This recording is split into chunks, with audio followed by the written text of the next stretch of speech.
I pledge allegiance to the flag of the United States of America and to the republic for which it stands, one nation, under God, indivisible, with liberty and justice for all.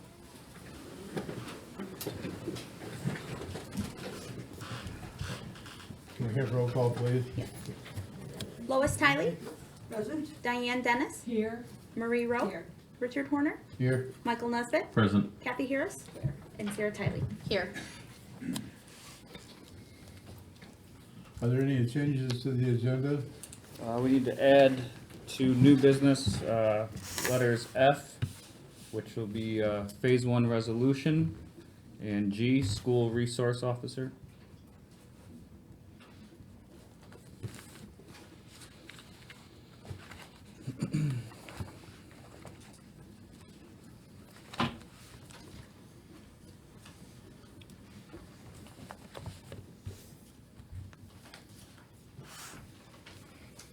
Are there any other changes? Yes, sir. Do I hear a motion to accept the agenda as amended? Motion to accept. Support. All those in favor? Aye. Aye. Opposed? Public announcements and public comment.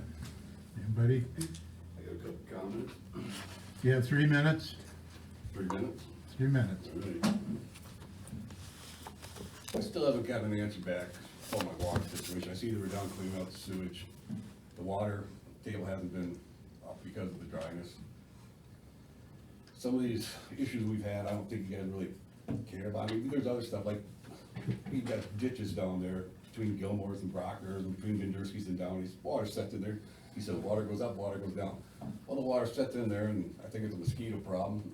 It isn't like it hasn't been cleaned out in years. I'm sure it's been decades since it's been cleaned out.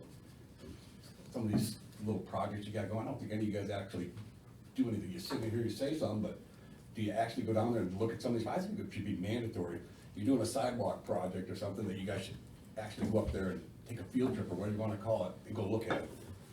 See, I had not got any response to my ordinance amendment that I was asking you, the selective ordinance. And it just, I still don't think it's right.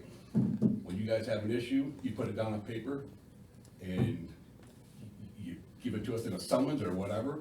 But when we have a complaint, you guys don't let us put it in writing, so we have a leg to stand on in case something happens. So I just don't think it's right, and I think we need some paperwork drawn up. If somebody has a complaint, I said, I think you guys need to address it, and I don't think you guys do. Just like, some of the stuff like, I believe it was Miss Dennis that doubled Mr. Crowfoot's salary last week. I think it should be up to the people, I don't think it should be up to you guys. Mr. Hartman thinks of him as an asset, I think of him as a liability. I think he's harassing a lot of people, I think he's on a power trip. And I believe that's why a lot of people are being more, active in the community. And, yeah, I just don't think it's right, so. I don't even think do you even know what his job title is? Do you know what he does? Can you give me a definition of what he does? And you doubled his salary. All I know is he doesn't make enough like other people in the How area do you know? make. Did you ever ask him what his gross salary was? It was You don't told know. last month. You don't know, you just take it for granted It what he was said, double it, told. so you're gonna double it, just double everybody's salary. I don't think it's right. So. It was public to you last month, how much he made and how much I we wasn't doubled here, his I was salary there, to. Didn't hear it. I just don't think it's right that you just go double on his salary. But, I think he's the cause of why half these people are here tonight. He's been harassing some of the people, and I think he's on a power trip, so.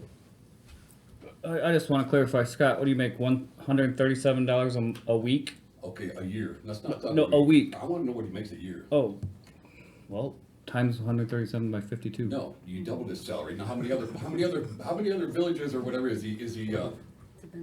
You're talking like $1,200 a month now that we're giving him, times what, 8, 10 other communities? You're talking about 80, 100 grand? 7,124.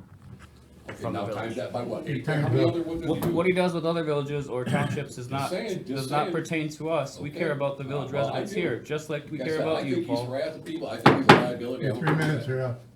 I don't think he's a. I don't Please think have a he's seat. a liability. Thank you for your comments. Thank you for your comments. Anyone else?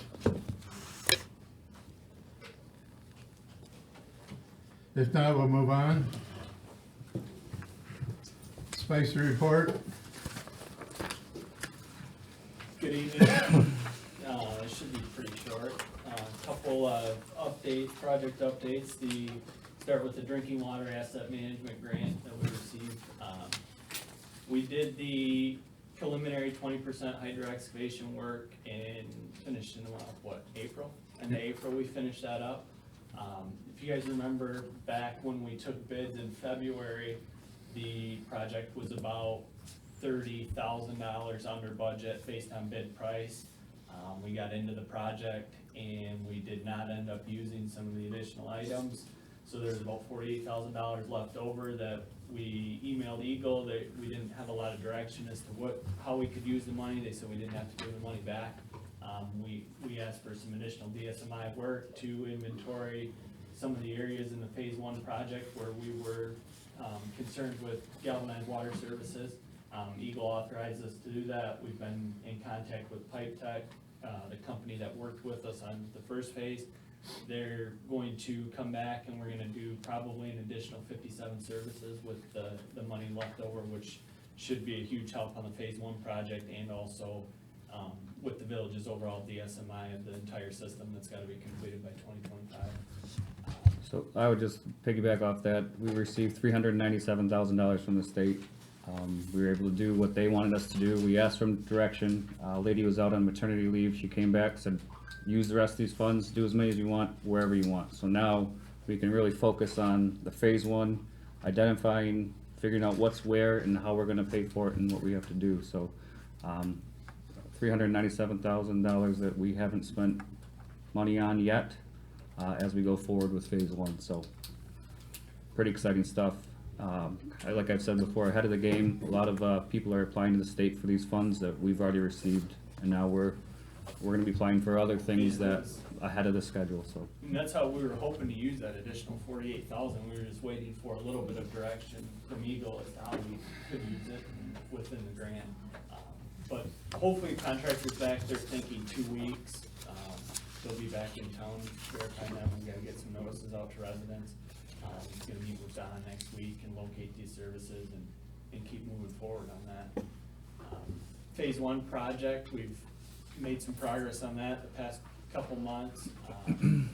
originally, we were gonna go after federal funds for this. We were looking at loans or grants. We didn't qualify for the grants, so we're gonna look at a loan.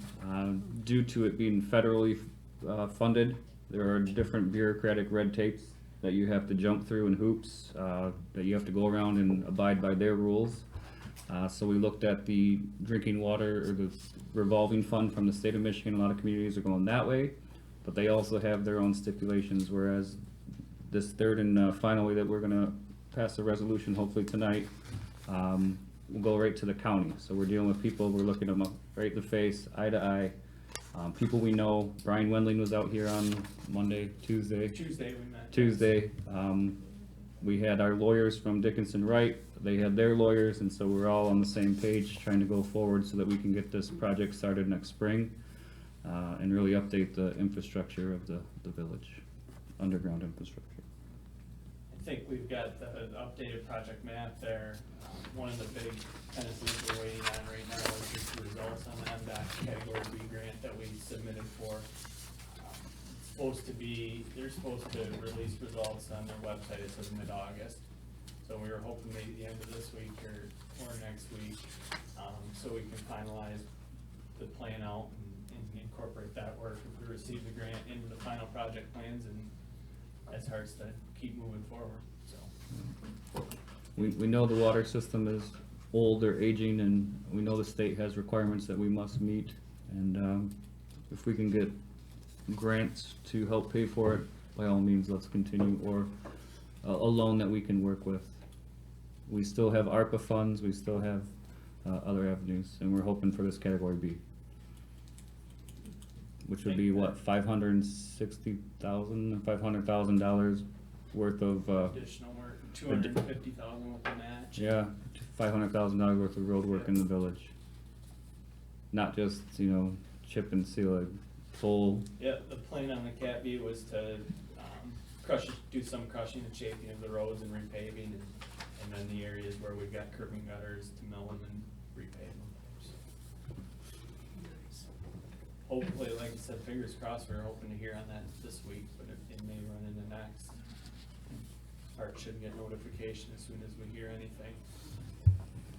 Any questions? That all covers it, Art or not? I think we're okay. I read a couple articles in magazines, well, one was your magazine, they were excellent about what you were doing. The straight lines with Yeah. the village, that one turned out, and then I see you guys also have a copy of the one in. There's one in the review too, and that was good. Yeah, that was a very good article. And that goes out to every municipality statewide to see the Village of St. Charles is moving forward, and people are calling and asking us for advice on how do we do this, who should we talk to, and When we sat at the managers luncheon a couple weeks ago and then talked, with Rob and, Russ and James about the project and the process and the drinking water asset management grant, hydro excavation, because that DSMI is gonna be required by every community by 2025, so, and it's done. I mean, the 20%'s done. We've got some interior verification to do still, but we're on to the next portion of it, so. the city of Brighton's calling me, asking me for advice, so I always think that's a good thing. I appreciate you, Hart, being so proactive on this and being ahead of the game and the right people to do it too. Thank you. It's mostly just wanting somebody else to pay for it. Well, you know, a great deal there too. Oh, yes. With your grant writing, so. That's Any all other I've got. questions? Or comments? Thank you, guys. Thank you. Thanks, Mitch. Moving on to the council minutes approval of July 13th. Any questions on those minutes? If not, do I hear a motion to approve as presented? I make a motion, we approve the council minutes. Support? Support. All those in favor? Aye. Aye. Opposed? Carried. Commission and committee reports. Downtown Development Authority of August 5th. Any questions on those minutes?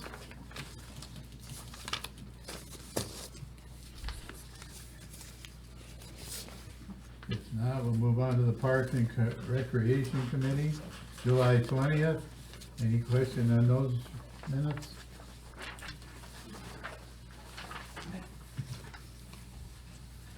I had one question as I was reading through the park report. They were wanting to move the barbecue grill, is that the one that was built by the pavilion there? Yep. Oh, Yep. So it was moved, we've painted almost every piece of equipment that we were able to paint. We meet next week to discuss further things we're gonna do for the parks. We're really thinking long-term, huge playscape, updating, you know, a lot of the equipment there. It does get used, you know, whenever you drive there for lunch or go at night for ball games, everything is getting used, but we just try to make it look nicer, more presentable, and try to get people out. That was partially donated by Charlie Shabattle in memorial. Will that sign still The sign, up? the sign is still there, yep, and we've got a quote to update it, but it's really not that bad yet, so we're doing the ones that are deteriorating pretty poorly, so it eventually we'll need it, but not yet. Okay.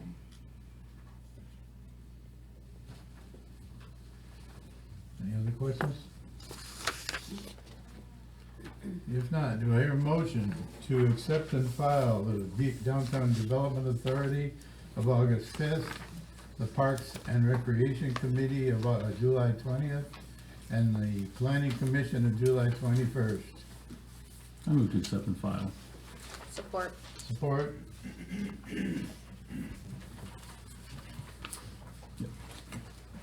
Speak up down there. Support. Thank you. Got that? All those in favor? Aye. Aye. Opposed? Motion carried. Moving on to communications, review magazine. Any highlights in there you wish to comment on?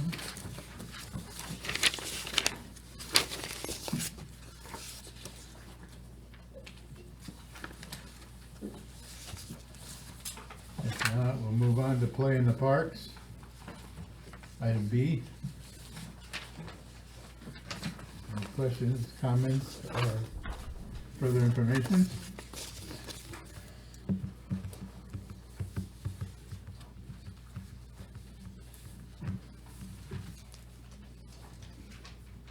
If not, next item up is payment of claims.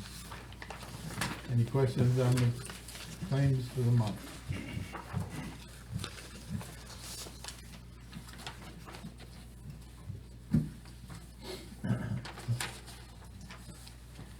I'll make a motion to approve the payment of claims in the amount of $82,667.08. Second.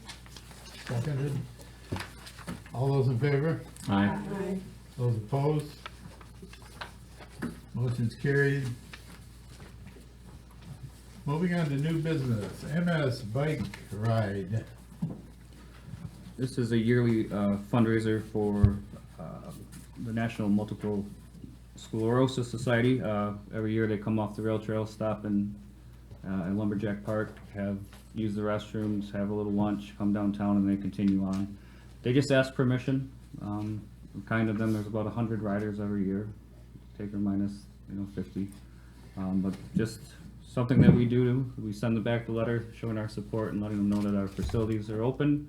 And we let DPW know that they'll be here on this day, so if they need to clean or do anything nice for them, we do it. So it's a great way to create a partnership, and hopefully when they come into town, they stop and frequent our businesses, eat, buy something. Any questions?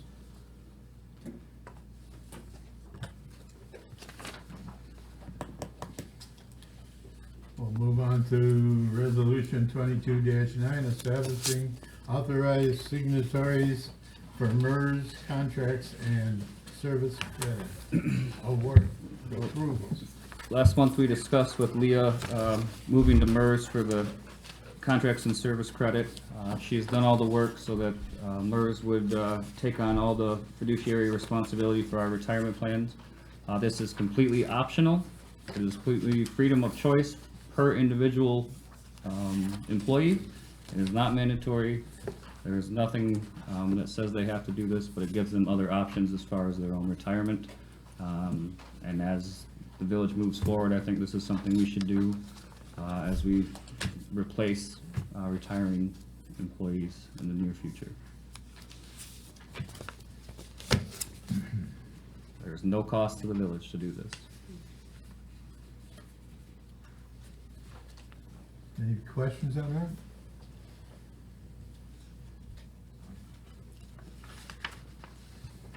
Do I hear a motion to approve resolution 22-9?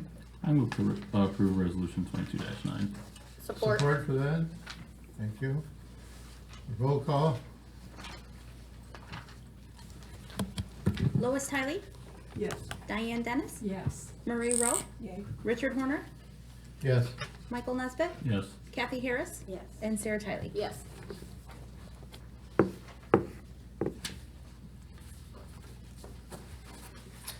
Motion's carried.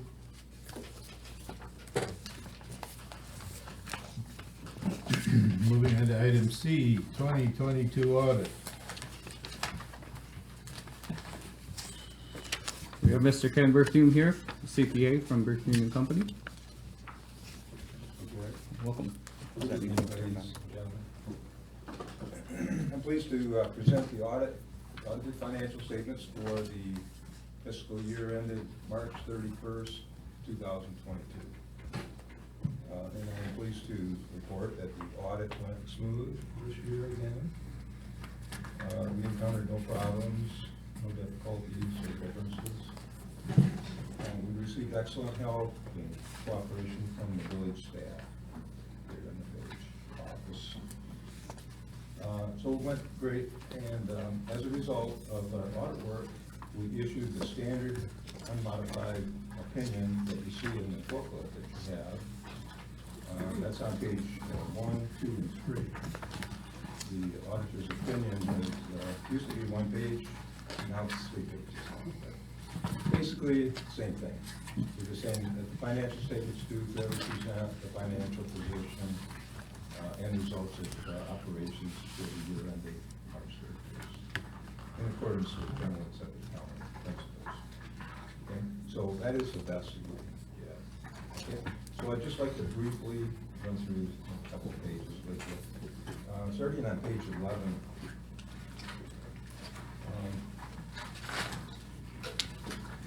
Here you see the statement of net position.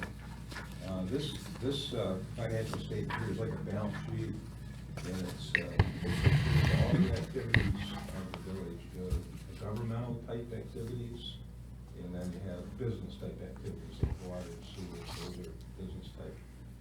And this is prepared on a full accrual method of accounting, which means that we put in there all the capital assets.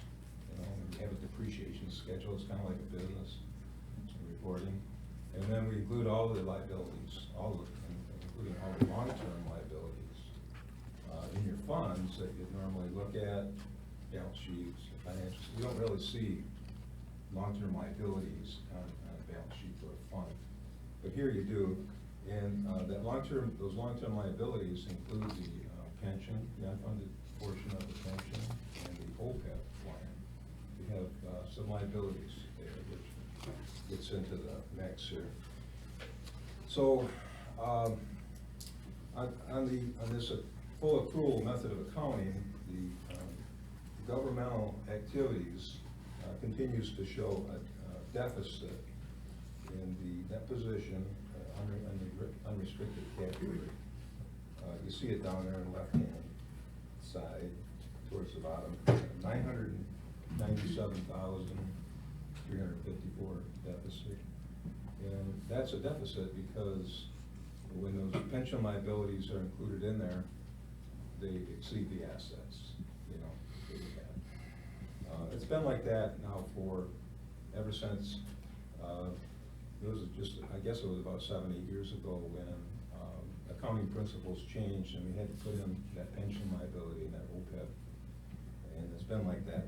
But I was looking at the report 2 years ago. Your deficit here was like 1.5 million. So you really have knocked that down quite a bit in the last 2 years, especially.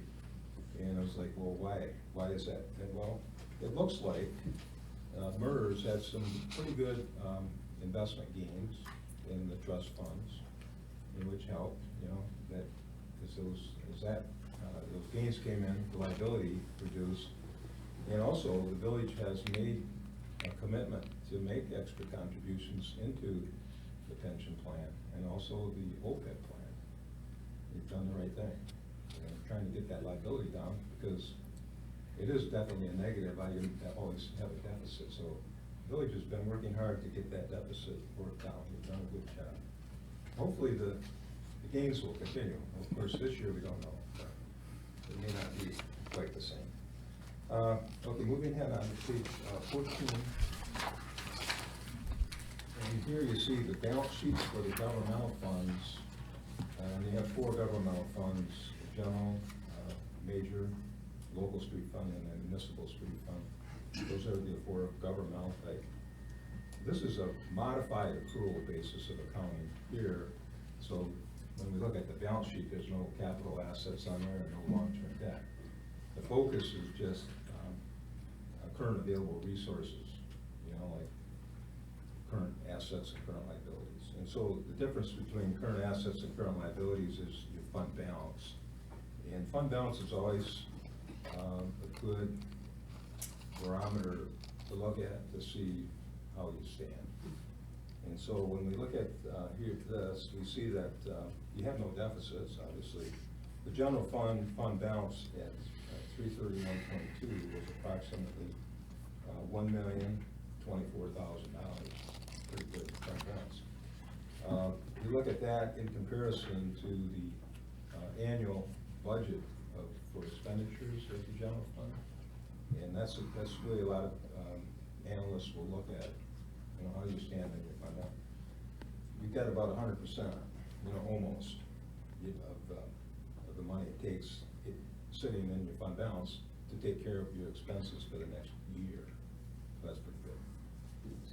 Okay, and the three street funds that are showing there also have pretty good balance, about $631,000 in fund balance in the street funds. So we're sitting pretty good there.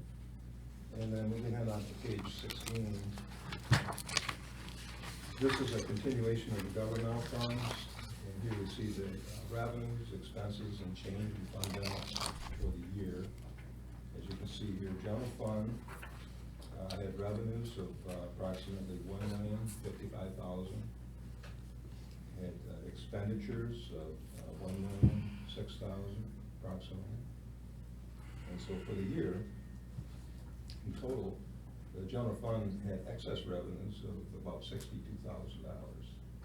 That's pretty good. So I think what that tells me, when I look at it, it appears that the village has done a really good job in its general fund budgeting to match its expenditures with the available revenues, you know, in that year. So I think it's a good report. Okay, and then finally on to page 18. I want to talk a little bit about the business type of those, the water, sewer and water. Okay. Here we see the statement of net position for the enterprise type funds. And this is full accrual accounting again, which means it includes all long-term liabilities. I think these funds look healthy, except for the water. The water fund does continue to record a deficit, unrestricted net position. That shows up on page 19. Water, you see a number with brackets there under water. It's on page 19. It's about $240,514 deficit. Again, that's because these business type funds also absorb some of that unfunded pension liability. Okay? So there's about $555,000 of pension and OPEB in those business type funds. So the water does have a deficit. Of course, it's always a good idea to try to get rid of those deficits. So when we look at page 20, and we see for the year the revenues and expenses and change in fund balance net position for these funds, we see that all the funds are generating a good operating income. You know, sewer, 107,000 approximately operating income. It's kind of in the middle of the page. Operating income. Water fund had 91,541, and the internal service fund, that's an equipment fund, even had a net operating income 25,644. So the funds are generating profits, you could say. In governmental, that's not really the word, but but the profitability as it continues is likely to take down that deficit that's in the water. I think we've got the rates pretty well set to continue to reduce that deficit in the water. Okay, and your extra payments into MERS and all that stuff. Okay, so in conclusion, thank you again for allowing Berthium and Company to serve as village auditors, and I welcome your questions or comments. Anyone have any specific questions? Thank you, sir. Okay, We appreciate your information. thank you. We appreciate it. Thank you, sir. Okay, I'll see you. Take care, Ken. You don't have to stay. No. Okay, okay. You're more than welcome to.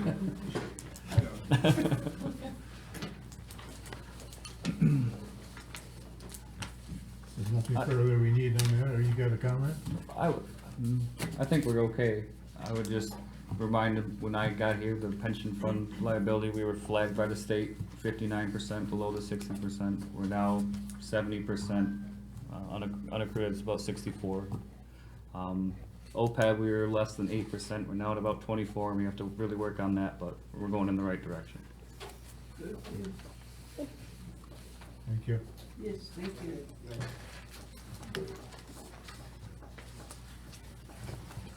Let's move on to the parking lot tree, Tarberry, parking lot tree.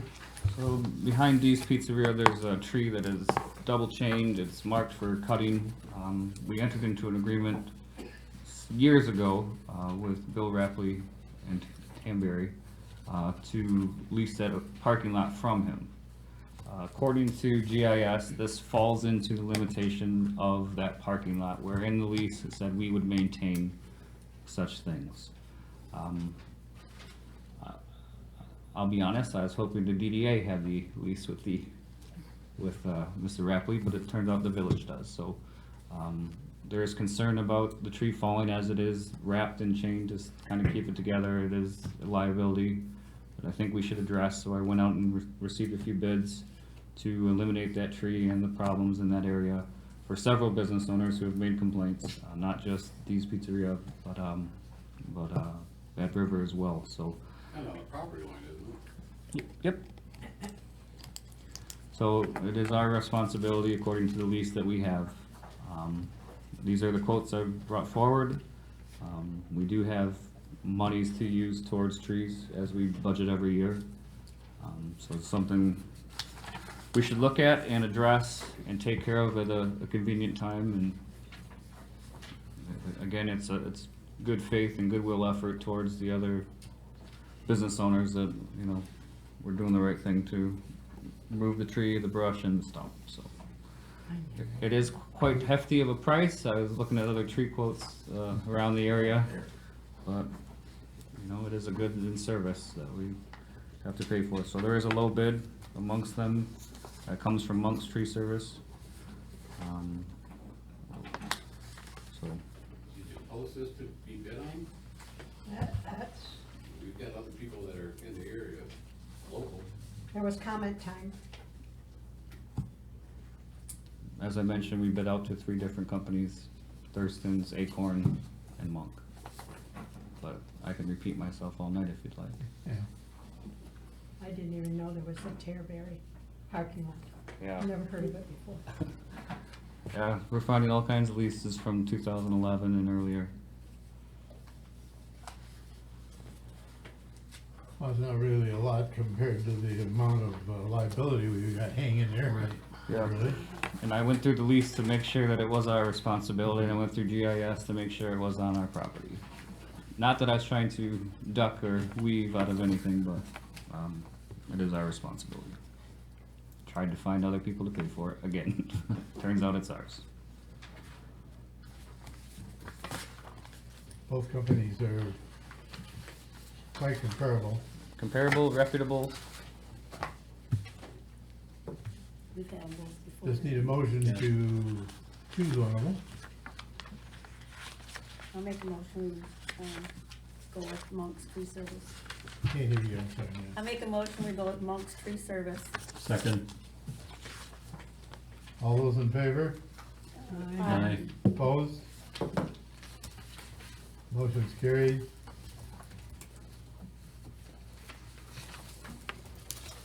Do they have any time frame on when this will occur?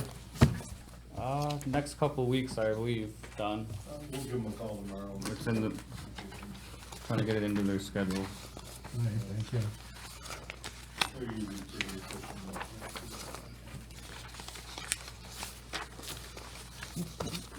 Moving on to the September evaluation handout. Just handing out, it's been 1 year. Want you to take this home, review it. Let me know what you think, what I can do better. I would just say what Mr. Berthune said about, you know, when it gets down to the decision-making, the budgeting skills, I think, that's probably my strongest attribute. And, I look forward to constructive and helpful criticism. Thank you. Moving on to item F.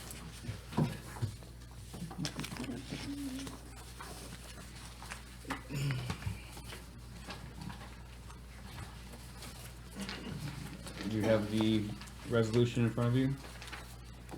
Is this, which one is it? So we're gonna go through the county, we're gonna petition the county through PA 185. Basically, it's a loan that, like, as I mentioned earlier, requires us to jump through less hoops. We're looking at a bonding for about 3.6 million. We have previously bonded for 5 million on the same project when we were going through the federal route.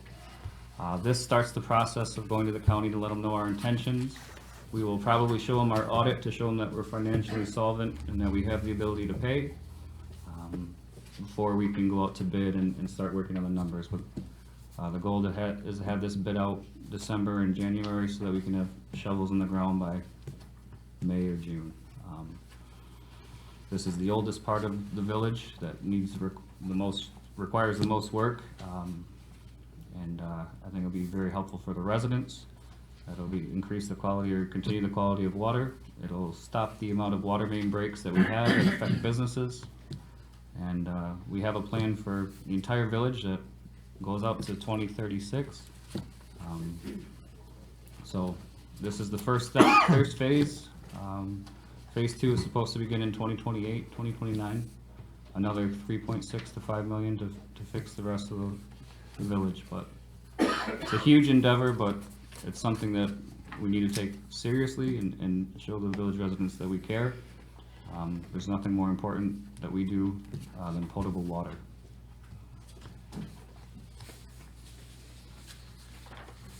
Any questions? So I've included the resolution, and we can look at the contract as well. That's the second page, or the second handout. At the back page, you'll see the information from Bobby Budzinski. So we have to have legal financial counsel, we have to have bond counsel, we're gonna have to have lawyers to talk about right-of-ways, and we also have Brian Wendling in the county, which they've done a nice job in Hemlock. They're working on a project in Oakley. We'll discuss how long out we wanna look at this loan, whether it's 50, I was thinking 15 or 20 years. But this begins the conversation.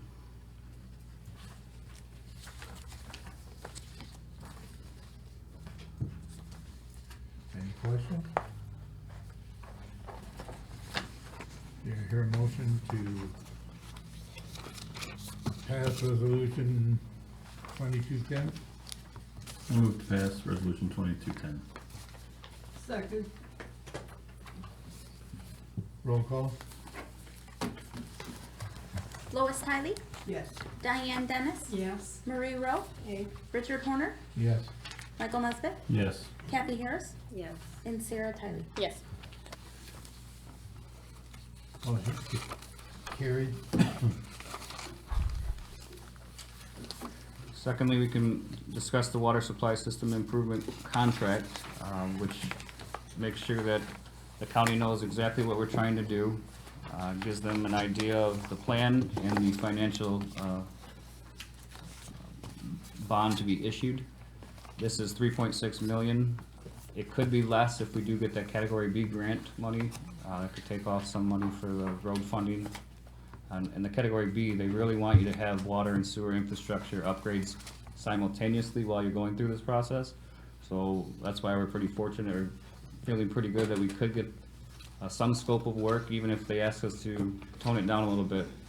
300,000 from the state is better than nothing. So this number could change. It won't go any higher. I'm not holding me against the wall for that, but it shouldn't go any higher than the 3.6. It should be about the 3.3 range, depending on the Category B.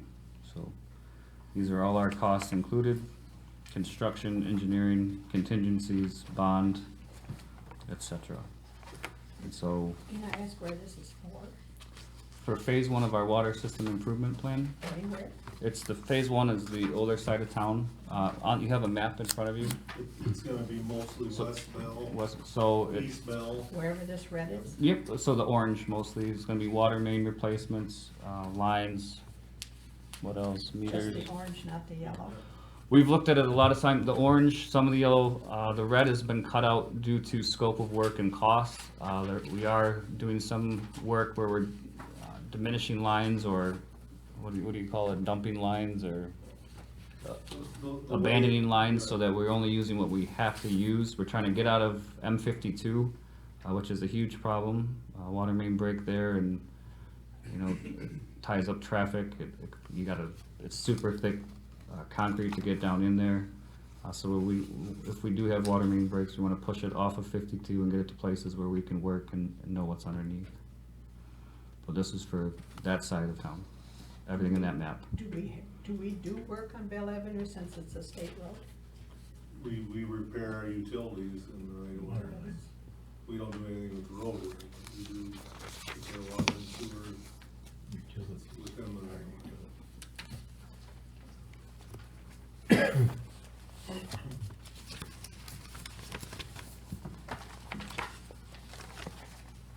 If no further questions, we'll move on to item G. Do we want to approve this contract this evening? Since we're here now, we can get this to the county for next month. Yeah. Do I hear a motion to approve this contract for the improvement, system improvements? I'll make a motion that we approve the water supply system improvements contract. Support? Second. Roll call? Lois Tiley, Yes. Diane Dennis, Yes. Marie Rowe, Richard Horner, Yes. Michael Nesbitt, Yes. Kathy Harris, Yes. and Sarah Tiley. Yes. Motion's carried.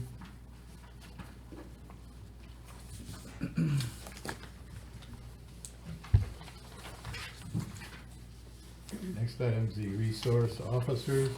We've discussed the school resource officer for a few years now, working on payment plans and whatnot. Reached out to managers throughout the state. In Sandusky, they're looking for the pros and cons of creating this position. Harbor Springs just worked out a deal with their school district. Coldwater is in the third year of their agreement. It's worked out well. The school district pays for 75% of the position, which is the wages and benefits. The city covers equipment and the vehicle. Rockford, which is outside of Grand Rapids, they're meeting with their school later this month. They had the same conversation. They have a DARE officer in the school, and the school already has a county resource officer. So their initial thought of the school was to consider an SRO agreement with the city, which would increase the DARE officer's time in the schools to full time during the school year and minimal time during the summer break. This would provide 2 schools. So, let's see, this one, so, looks like,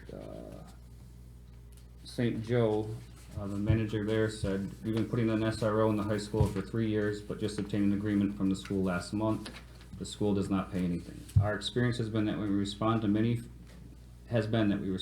fewer complaints in the school. Many students appear to like having the officers present. One of our officers is in his 20s and seems to have a particularly good rapport with the students.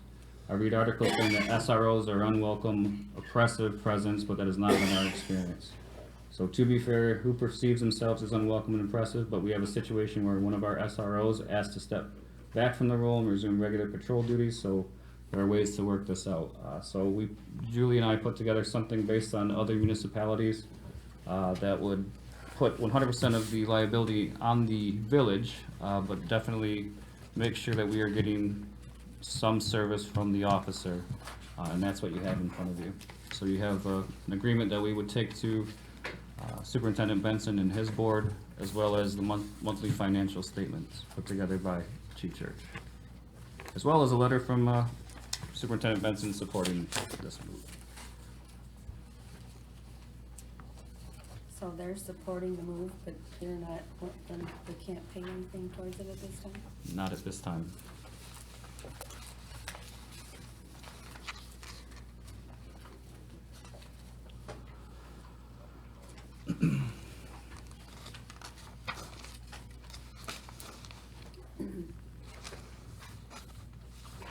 I believe if you do it this way, you also open yourself up to go after grants to help fulfill the position long-term. Typically, a memorandum, an understanding with them is a 3-year contract. We did a 1-year contract this year get an interim part-time as an officer in the building. It would allow us to apply for a grant because we don't have the full-time position already filled at the school. It would also give us some time to kind of learn the ins and outs and what works in our school, maybe that doesn't work in Saginaw High, it doesn't work in Richland Township. So we've got the relationship with the local, there's 5 of the local resource officers, with the truancy officer in the county, and so we're hoping to make this fit St. Charles. It's not, this is our beginning steps, and we're moving toward making that a position. And the school has told us they are willing to be fiscally responsible, but right now they have a lot going on. But it does, like you said, allow us to write a grant where, the state would pay 75% for 3 years for that position as a full-timer. So there's kind of this is our, like you said earlier, this is us moving forward. This is not the final, what it looks like, but we definitely want to keep the momentum going.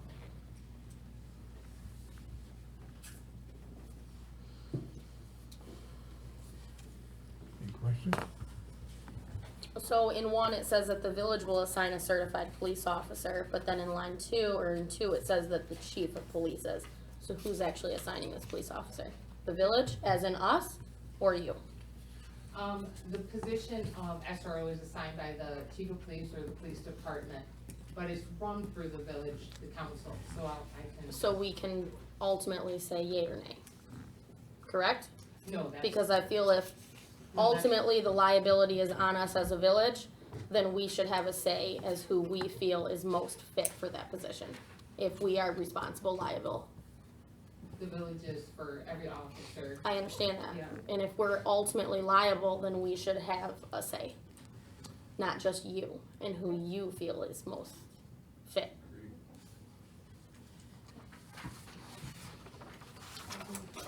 We've been through this a lot before, and you talked to us about grants, and your intent is to begin with a 1-year contract. Will any grant do a 1-year? No, this 1-year contract would be the village providing the SRO and paying for the SRO for this 1 year.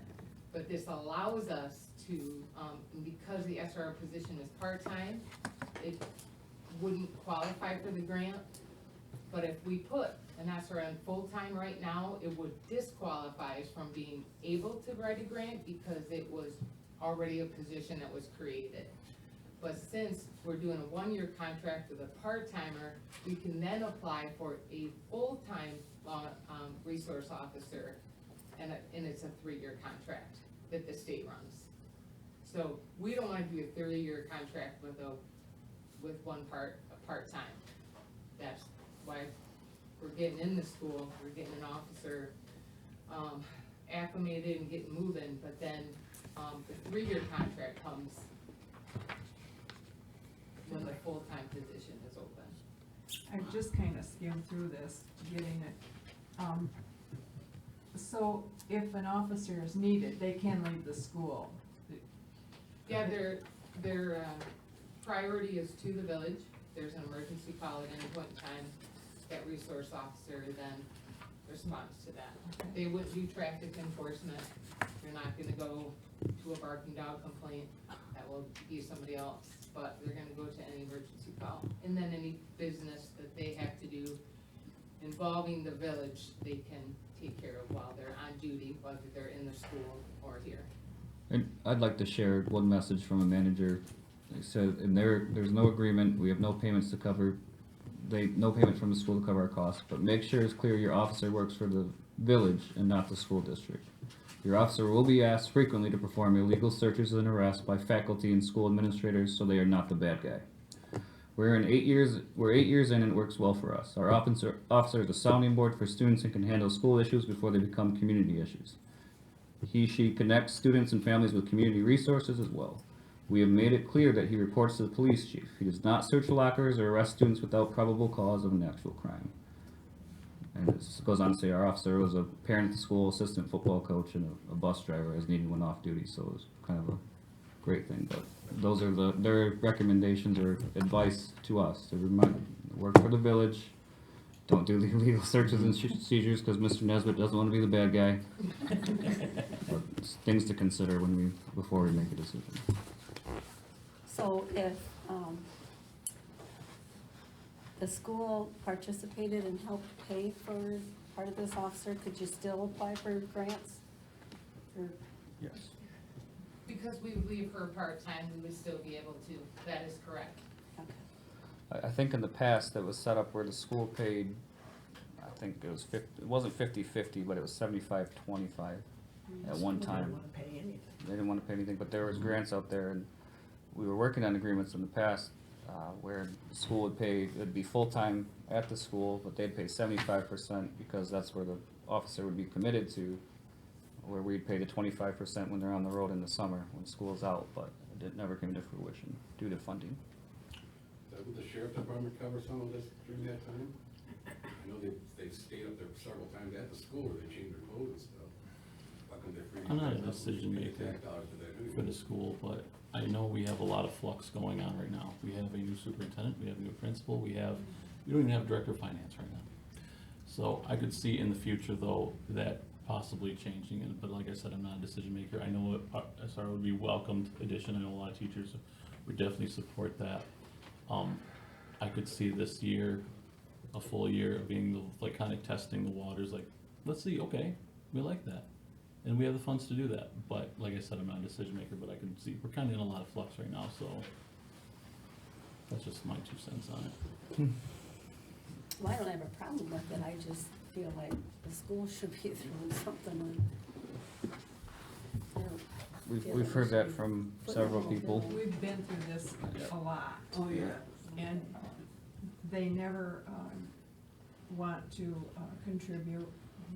And they don't really give a reason why. I don't understand why, cause it's a very needed thing. I think Especially in this day and age. I think the attitudes have changed based on Uvalde, and people are, you remember Yes. a couple months after that, anytime there's an officer up there is welcome. And I think the school attitudes have changed a little bit. It doesn't look like, oh, so-and-so's in trouble again. It's like, oh, good, they're there. Right. So attitudes have changed, but we have done this before. A lot of districts have done this before. I thought, But I think going the part-time route to start, just for a presence, to, boots on the ground, so to speak, so we're there. and the sheriff department's still there? Their role there is, it is a substation, Right. they don't have technically, they don't have jurisdiction there. Right. They do, if we're not in service, but they do have a substation there, but they don't walk the halls, they don't have anything to do for students. Right, I know their substation is there, but I Yeah. just wondered if that might No, kinda, no, they don't stick around. I know they don't wander in the school, but I was just wondering if maybe their presence there might have calmed some there. Just wondering.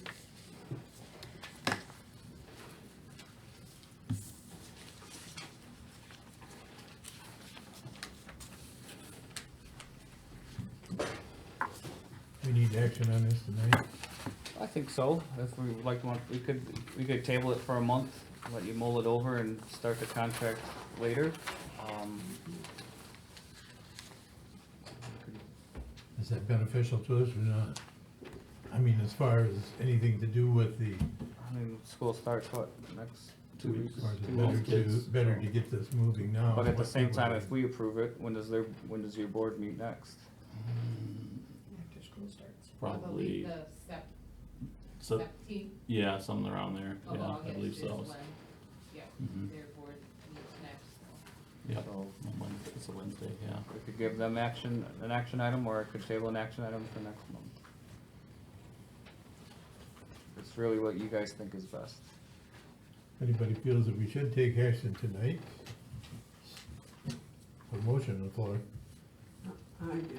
I think we should take that tonight. I make a motion, we, try the school resource officer for a year. I mean, if we've got the money, the school needs it. 1 year. with what's going on these days, I think having a police officer there is gonna deter things that could really lead to something bad. And I would add that these funds for this officer be being paid through federal dollars, not the village. These are ARPA funds, and this is one of the ways that we can use them. And I'm gonna make a motion, we put a resource officer in the school, part-time.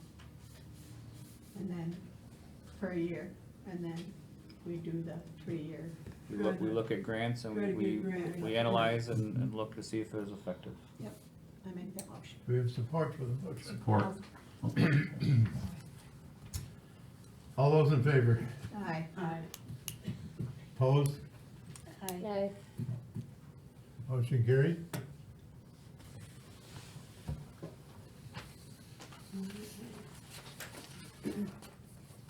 I just wanna say on the record, it's not that I don't approve of an officer in the school at all.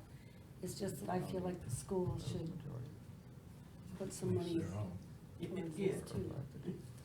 I think we've been through, what, 3 superintendents now? And that's why I wanted to add that these are federal dollars and not village dollars, so. Mhm. And I never understood why they wouldn't pay. Yeah, they wouldn't add a little bit We've into really it. been through this. That's why, that's just my feeling. Yeah. Like I said, I'm all for I offering the like the school. I school don't to want pay anyone to some think too. I'm Yeah, sick. 50/50 would be really nice, but they just, Well, they even if just, it was you know, 75-25, just yeah, something. anything, but they just, they want it, they just wanna pay for it. Right. We, And we- we are all in agreement on that, I don't think there's a person that Yeah, like I said, we've been doesn't through agree with that. like 3 or 4 superintendents, and they're just not willing to pay, but because they're not willing to pay, doesn't stop me from wanting to put an officer in there. You If know, they see the I want value them of to that, pay, but they're yeah. not gonna, so we need an officer in the school, just to, if it's nothing more than a deterrent, you know, And- just, and if they see the value of that, then maybe then that would also drive some I hope so. It's our change kids that in are behavior. going there. Yeah, the kids deserve to be safe. They deserve to have a little bit of, what am I gonna say? Peace of mind. Confidence that they can go to school and it'll be safe. Kids deserve that. And an officer, you know, might not stop something terrible happening. Sure will deter a little bit. Right in front of the door. Hey, Mike, can I ask you a question? Sure. As far as the school goes, do they have a plan if something, God forbid, were to happen, or do they have an up-to-date plan on their own? When I drove a school bus, we had a plan, the guy come in and gave, things to the teachers and told them what to do if somebody ever come into school. I believe Chief Church met with emergency management in the county last year Yeah, the to same put. gentleman is still kind of doing an emergency incident plan. I know they had one, I think it was a half a page long. Since we started really as a department investing in the school, we're creating a high-risk unified command. Can't think of the word, but a commitment that we are tied in with the fire department, the EMS, and the school. This is what we're doing in an emergency, this is your role, this is your role. And it started as simple as making sure everybody had access to where they needed to have access, and that we numbered doors. And we did a lot of things that, can happen. We're Don, also working on a to grant answer your right now question, for, mapping Teachers of the do have, schools. we have a plan.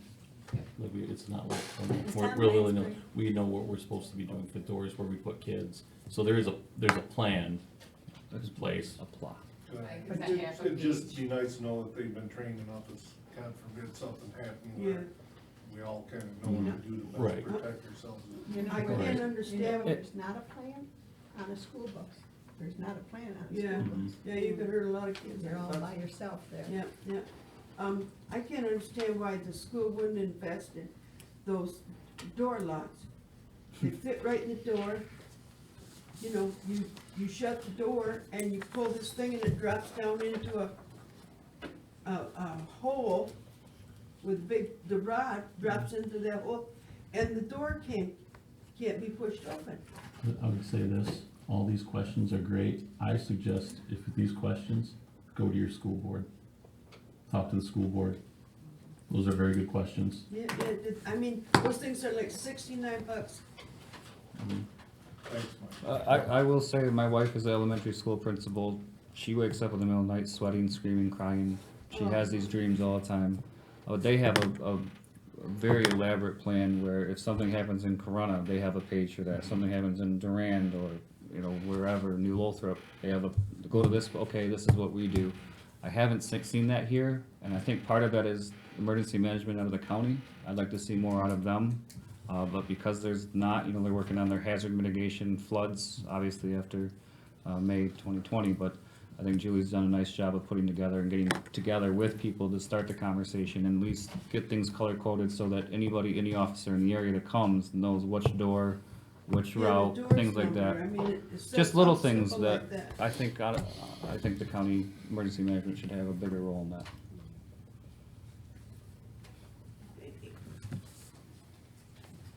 Okay, let's move on to the departmental reports, DPW report. On the water end of it, we did have one water main break out on Grand Road last month. We had 2 service lines we replaced. We met with our Eagle representative to do our yearly review on the water system. On the sewer, we did have a power loss on the 24th. We had 2 incidents where the pumps were plugged with rags or adult wipes. Streets is pretty much routine, patching, brush pickup along the roadsides. Parks, we did put a new disc golf course sign up and pickleball court signs.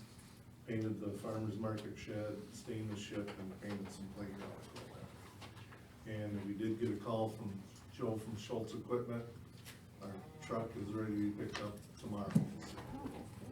A year late, we have the new dump trucks. It's already a year old, you haven't got them on it. That was unexpected, but it's ready to be picked up. Have you already got a lottery? You got a lottery, who gets to drive it first? So we gotta have a 31-year-old lawnmower coming for sale. That's all I have. Do you have any questions or comments? Any other questions from our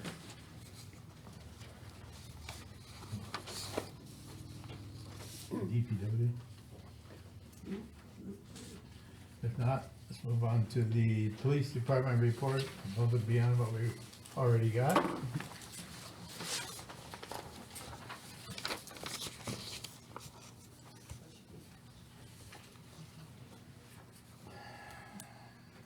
I brought, the new officer in just for you guys to meet her. This is Allison Reimers Ott. Allison, born and raised in the Saginaw area. She lives just a couple miles out of town right now. She joins us, a little bit of experience in Tuscola County, a large department, and she's kind of coming down to something a little bit smaller.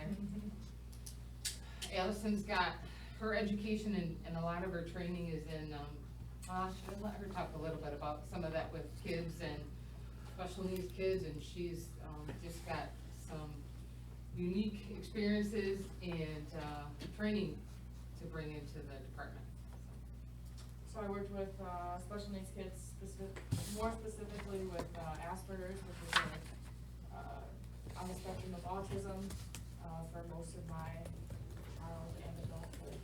I also coached Special Olympics growing up as well, so I have an extensive history with people with special needs. So I think I'll say that.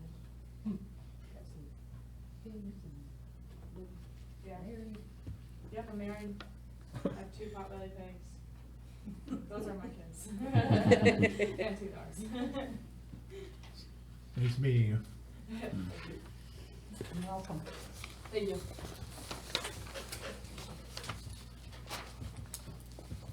Building inspector code enforcement report.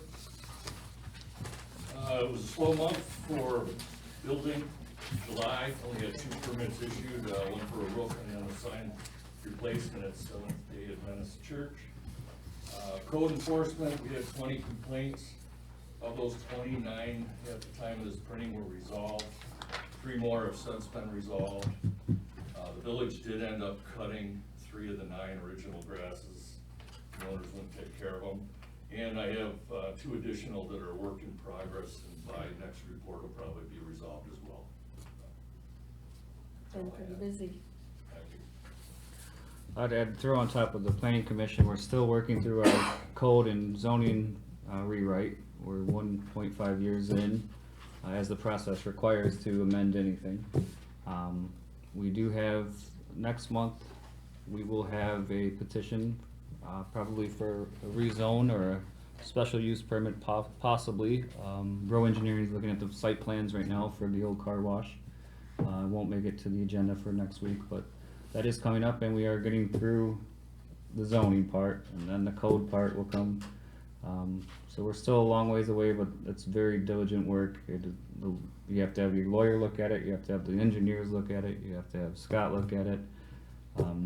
But we're getting there. So, and Scott's been very helpful in that. Car wash closed? It's been sold. I understand, I was just told today something about something going in next door to Frank's. Can't hear you.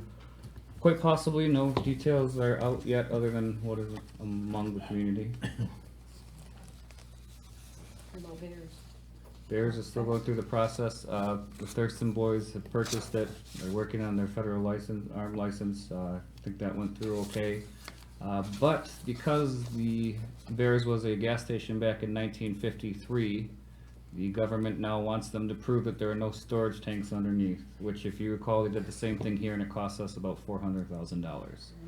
So now, because there's a signed affidavit from 1981 saying that there are no storage tanks underneath it, that's not good enough. They want you to dig and to go through records, and there's no records from the 1950s of such things. There was no internet, there was no record keeping method. So Sue is up to her wit's end and trying to abide by all legal ramifications, but it's slowing down the process a little bit. I'll say. But if anybody has records from 1953, bring them here. Help Sue Bear out and the Thurston boys. Well, things were actually removed back in the 80s. And there's a sworn affidavit signed by legal documents, but it's not Yeah, I enough. hear you. Okay.